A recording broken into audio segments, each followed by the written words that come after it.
વડોદરાના પૂર્વ આંતરરાષ્ટ્રીય ક્રિકેટર જેકબ માર્ટિનને 22 વર્ષ જૂના યુકે કેસમાં મોટી રાહત મળી છે. 25 જુલાઈના રોજ પટિયાલા હાઉસ કોર્ટે તેમને કેસમાંથી નિર્દોષ જાહેર કર્યા છે.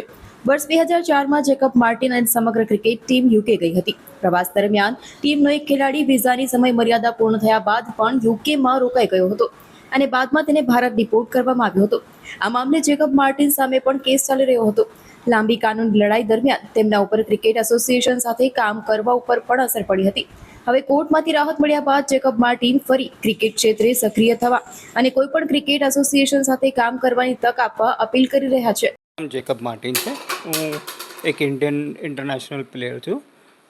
22 વર્ષ પહેલાં મારી 2004માં એક ટીમ ગઈ હતી યુકે રમવા. એમાં 16 પ્લેયર હતા અને હું as a coach cum manager હતો. એ ટીમમાં અમે લોકો ત્યાં મેચ રમીને આવ્યા. સો વિઝા હતો, 6 મહિનાનો વિઝા હતો. અમારે બધા જ પ્લેયર પાછા આવી ગયા. એક પ્લેયર ઓવરસ્ટે કરી ગયો. હવે ઓવરસ્ટે કરીને એને ત્યાં શું છે કે એનું વિઝા પત્યું ત્યારે એને ખોટો કોઈને ત્યાં પકડીને સ્ટેમ્પિંગ કર્યું અને એ સ્ટેમ્પિંગ પર પછી એ પાછો ઇન્ડિયા આવવા ગયો ત્યારે એને ડિપોર્ટ કર્યો એરપોર્ટથી. જ્યારે એને એરપોર્ટથી ડિપોર્ટ કર્યો તો એને આઈજીઆઈ એરપોર્ટ દિલ્હી પકડ્યો. પછી એની એફઆઈઆર થઈ અને પછી ઇન્વેસ્ટિગેશન થયું. એફઆઈઆરમાં મારું કંઈ નામ નહોતું, પણ જ્યારે એ ઇન્વેસ્ટિગેશન કર્યું ને એમાં પછી મને પણ એમને સામેલ કર્યો. એના પછી